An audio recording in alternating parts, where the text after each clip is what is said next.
Morning friends, आज हम reaction of metal oxides with acids करेंगे। नमस्कार दोस्तों, आज हम अम्लों के साथ धात्विक जो ऑक्साइड्स है उसकी अभिक्रिया को समझेंगे। ये हमारा जो हमने चैप्टर स्टार्ट किया है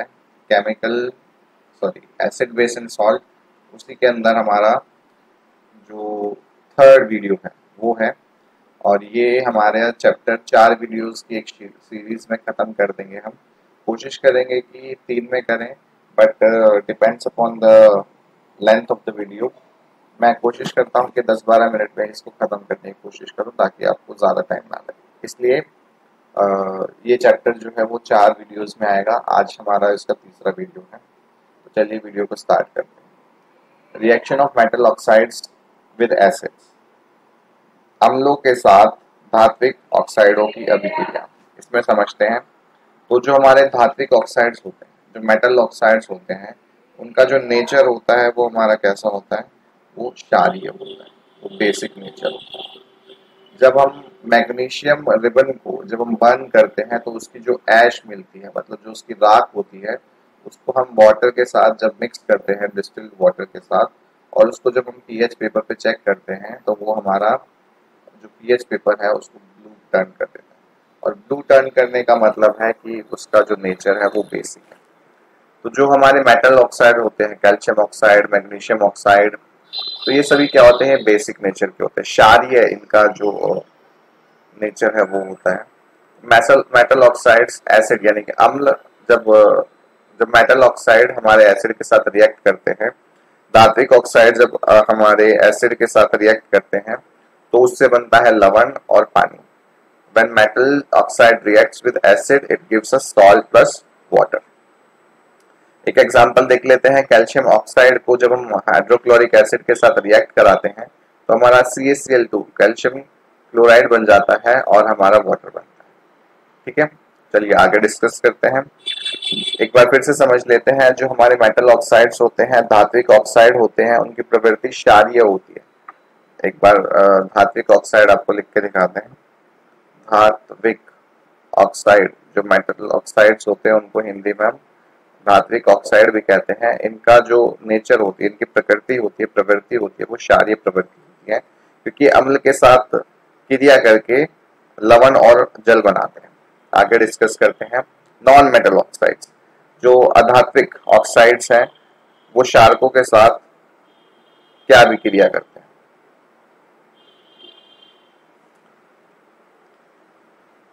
चलिए आगे डिस्कस करते हैं। मेटल का हम एसिड के साथ और नॉन मेटल का बेस के साथ रिएक्शन करते हैं।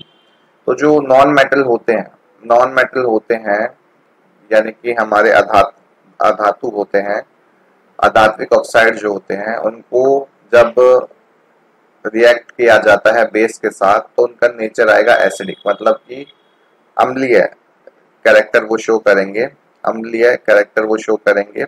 ये एसिडिक नेचर होगा उनका। अधात्विक ऑक्साइड को जब हम क्षारक के साथ रिएक्शन कराते हैं, अभिक्रिया कराते हैं, तो हमारा लवण बनता है और जल बनता है, याद रखना। तो CO2 कार्बन डाइऑक्साइड को जब हम कैल्शियम हाइड्रोक्साइड के साथ हम रिएक्ट करते हैं, जो हमारा CO2 है, यानी कि C क्या है, कार्बन है, नॉन मेटल है, अधातु है, और इसको जब ऑक्साइड O2, जो कार्बन का अधातु जिसको हम कार्बन डाइऑक्साइड बोलते हैं, ये वही गैस है जो हम श्वसन क्रिया के दौरान हमारी बॉडी से निकलती है। तो ये जो कार्बन डाइऑक्साइड है, इसका जब हम कैल्शियम हाइड्रोक्साइड इसको हम लाइम वाटर भी बोलते हैं, इसके साथ रिएक्शन करते हैं तो कैल्शियम कार्बोनेट हमारा बनता है। इसका वीडियो भी मैं डाल दूंगा आपके जो डिस्क्रिप्शन सेक्शन है उसके अंदर। और उसके बाद हमारा वाटर जो है वो बनता है। ये वाली वो रिएक्शन है जिसमें हम फाइंड आउट करते हैं कि कौन सी गैस जो लाइम वाटर होती है उसको दूधिया कलर का चेंज कर देती है। तो उसका आंसर होता है कार्बन डाइऑक्साइड। सेम रिएक्शन इसके अंदर हो रहा है। कार्बन डाइऑक्साइड जब हमारा रिएक्शन कर रहा है कैल्शियम हाइड्रोक्साइड के साथ तो हमारा कैल्शियम कार्बोनेट बनेगा और हमारा वाटर बनेगा। अब देख लेते हैं रिएक्शन ऑफ एसिड। ये एक बहुत बढ़िया सा टेबल है। इस टेबल में आपके सारे रिएक्शन गिवन है। एसिड जब रिएक्ट करता है मेटल कार्बोनेट के साथ तो सॉल्ट बनाता है, कार्बन डाइऑक्साइड बनाता है, वाटर बनाता है। एसिड रिएक्ट करता है जब मेटल के साथ तो सॉल्ट बनाता है और हाइड्रोजन बनाता है। एसिड रिएक्ट करता है मेटल हाइड्रोजन कार्बोनेट के साथ तो सॉल्ट बनाता है, कार्बन डाइऑक्साइड बनाता है, जो वाटर है वो बनाता है। एसिड रिएक्ट करता है मेटल ऑक्साइड के साथ, सॉल्ट बनाता है और हमारा पानी बनाता है। एसिड बेस के साथ रिएक्ट करता है तो ये इसी को उदासीनीकरण न्यूट्रलाइजेशन रिएक्शन बोलते हैं। एसिड बेस का रिएक्शन सॉल्ट प्लस वाटर देता है। एसिड का मेटल के साथ रिएक्शन सॉल्ट, सॉरी बस इतना है, ये एसिड के रिएक्शन है। बेसिस के रिएक्शन की बात करते हैं।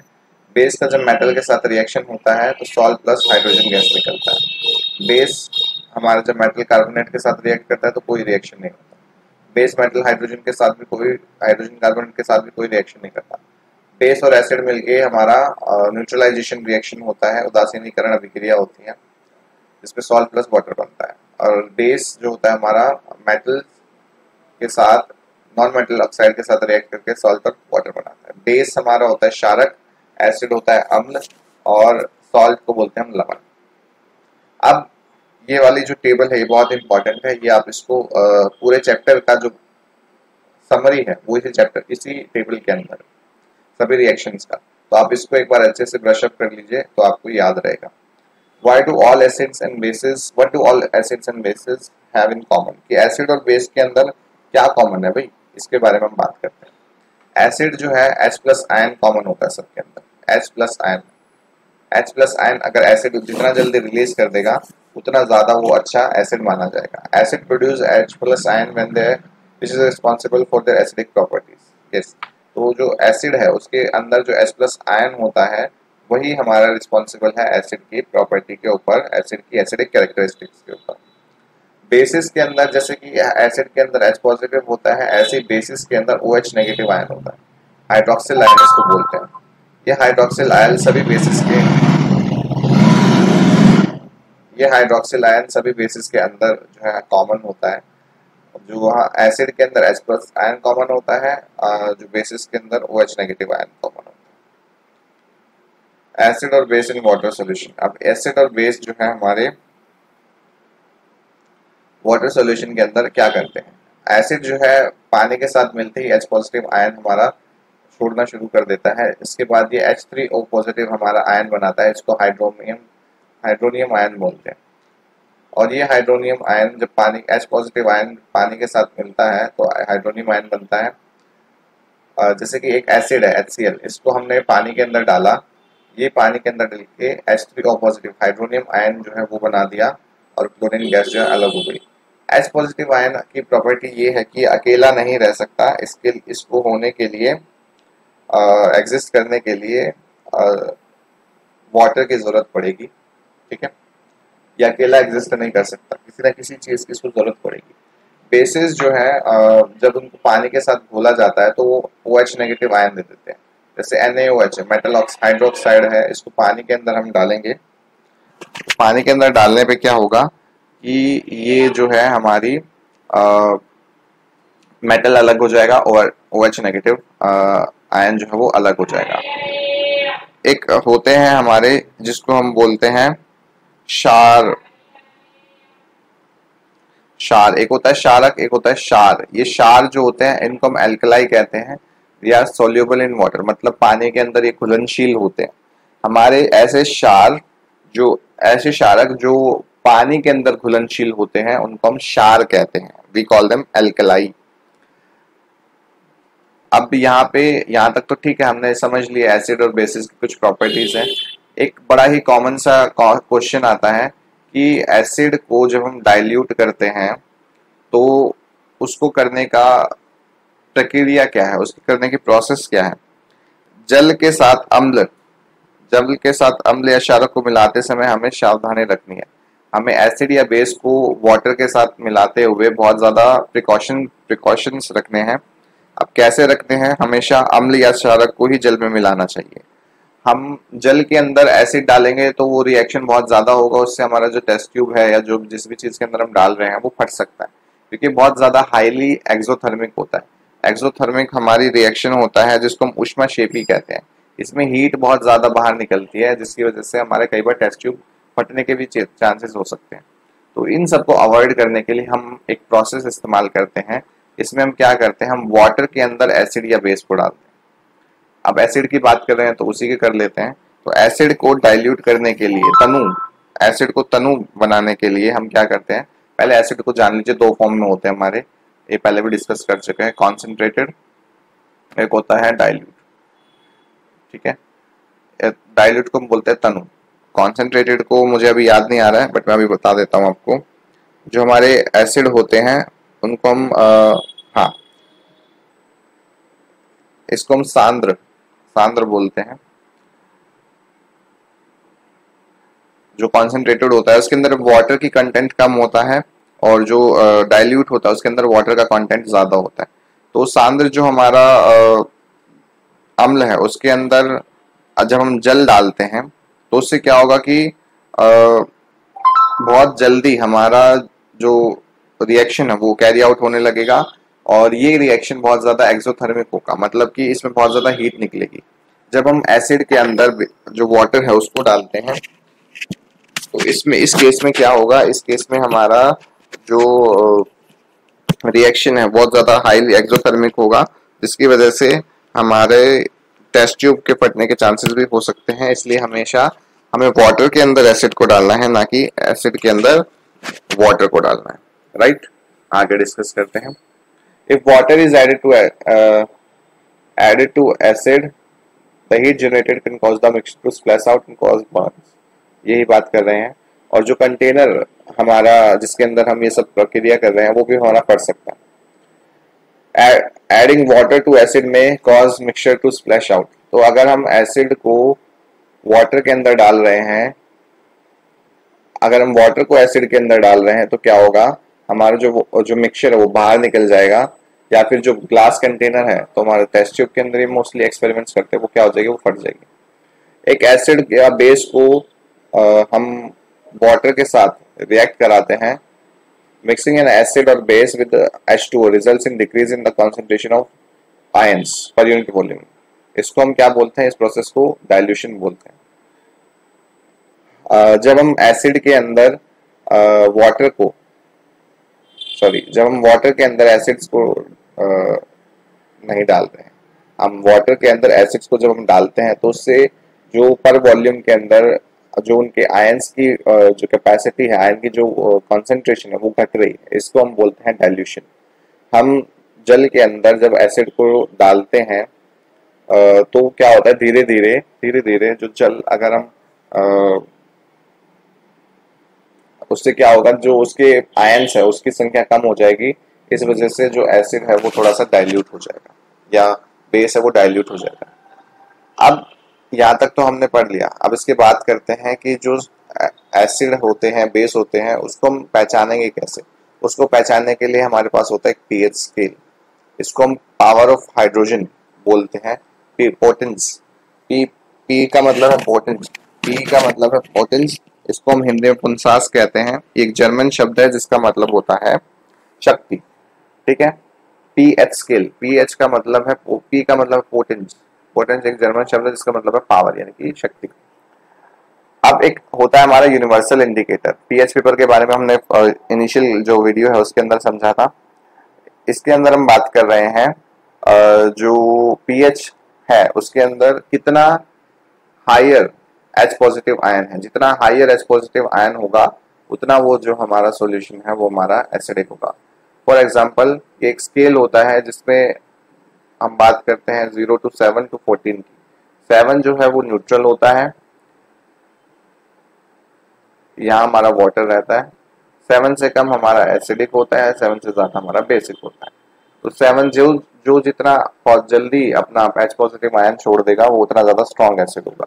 जैसे HCl, H2SO4, HNO3, ये सब हमारे, इनके अंदर HO प्लस आयन कंसंट्रेशन बहुत ज्यादा होता है, इसलिए ये हमारे हायर एसिडिक होते हैं, बहुत ज्यादा हायर एसिडिक इनकी कैरेक्टरिस्टिक होती है। उसके अलावा जब हम बेसिस की बात करते हैं, क्षारक की बात करते हैं, तो उनके अंदर OH नेगेटिव आयन जो है वो ज्यादा होता है। जितना ज्यादा OH नेगेटिव आयन होगा उतना हमारा जो बेस है उतना स्ट्रॉन्ग होगा।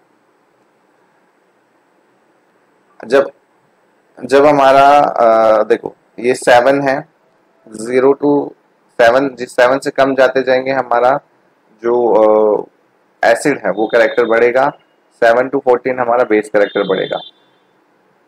7 टू से हम नीचे 0 की तरफ जाएंगे तो H पॉजिटिव जो कैरेक्टर है आयन है वो इंक्रीज करेगा, और 7 टू 14 हम जाएंगे तो H पॉजिटिव जो है वो डिक्रीज करेगा।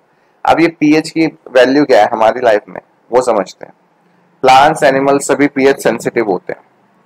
हमारी जो बॉडी है वो यूजुअली 7 से 7.8 के आसपास हमारा जो पीएच है उसके अंदर काम करती है। वेन कई बार क्या होता है जब रेन होती है, रेन के अंदर हमारे जो आसमान के अंदर क्या होता है, हमने फैक्ट्री से जितना भी धुआं जाता है वो हमारी जो एयर है ऊपर उसको पॉल्यूट कर देता है, और जब उसी एयर के कांटेक्ट में आके हमारी वाटर ड्रॉपलेट्स रेन के फॉर्म में गिरती हैं तो उनका पीएच गिर जाता है 5.6 के आसपास हो जाता है, which is less than 7, very less than 7। तो ये जो बारिश 5.6 वाली आ रही है इसको हम एसिड रेन बोलते हैं। और सोचो अगर ये आपके स्किन पे पड़ेगी तो क्या होगा, बहुत हार्मफुल इफेक्ट होगा, जलन महसूस होगी। तो इन सब से क्या करना है, बचना है एसिड रेन से। अगर आप हाईली पॉल्यूटेड एरिया में रहते हैं तो बारिश में कम नहाइए, इससे क्या होगा आप अपने आप को बचा के रख सकते हैं। कई बार क्या होता है फर्टिलाइजर्स का यूज करने से हमारी जो सॉइल है उसका पीएच रेंज गड़बड़ आ जाता है। अगर एसिडिक है तो हमें बेसिक चीजें मिलानी है, बेसिक है तो एसिडिक मिलानी है, हमें ऐसा पीएच प्रोवाइड करना है, ऐसा एक तरीके से बैलेंस्ड हमें अपनी मिट्टी का पीएच रखना है ताकि चीजें उसके अंदर ग्रो कर सकें। हमारे डाइजेस्टिव सिस्टम के अंदर HCl होता है, ये HCl डाइजेशन में हेल्प करता है, और ये HCl का जो वैल्यू है वो 7 से कम होती है, बहुत कम होती है। और ये जो एसिड होता है ये रिस्पॉन्सिबल है हमारे फूड को डाइजेस्ट करने के लिए। अब इन डाइजेशन के दौरान क्या होता है, स्टमक जो है मोर एसिड प्रोड्यूस कर देता है जिससे हमारे पेट में जलन और ये सब महसूस होने लगती है। इससे बचने के लिए हम क्या करते हैं, इन एंटी एसिड का इस्तेमाल करते हैं, जैसे कि इनो है, ये सब हम इस्तेमाल करते हैं ताकि हमारे जो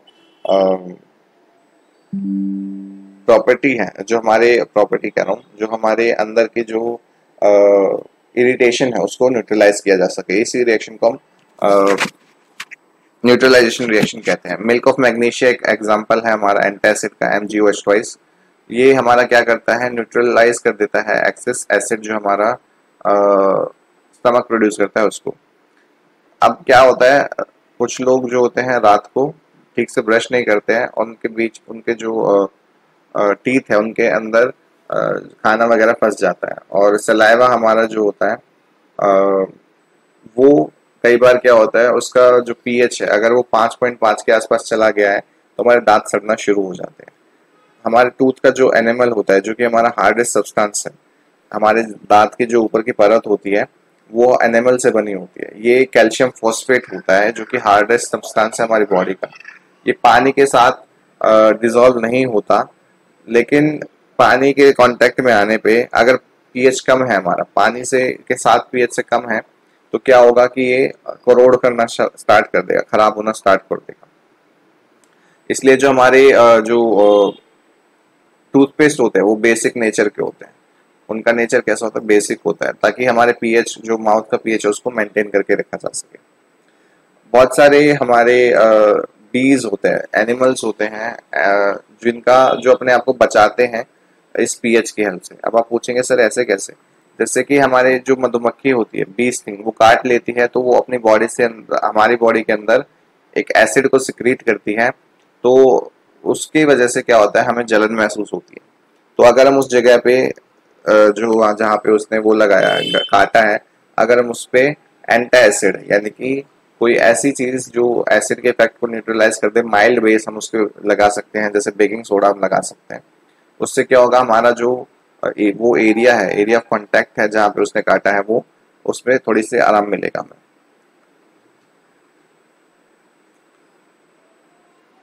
ऐसे ही हमारे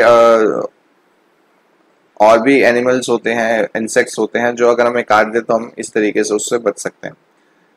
अब हम जो नेक्स्ट वीडियो होगी उसके अंदर जो बेसिक 2-3 चीजें बच गई हैं उसको कवर करेंगे। मुश्किल से 10 मिनट का अगला वीडियो होगा। तो आई होप आज की वीडियो में आपको जो हमने डिस्कस की हैं चीज़ें पीएच के बारे में, रिएक्शंस के बारे में, और हमने मेटालिक ऑक्साइड के रिएक्शंस के बारे में आपको समझ में आई होंगी। अगर नहीं आई है तो आप इसको दोबारा देख लीजिए। अगर और उसके बाद भी अगर कोई डाउट बचे तो आप कमेंट सेक्शन में उसको टाइप कर दीजिए, मैं उसको एड्रेस करके नेक्स्ट वीडियो में एड्रेस कर दूंगा। Thank you.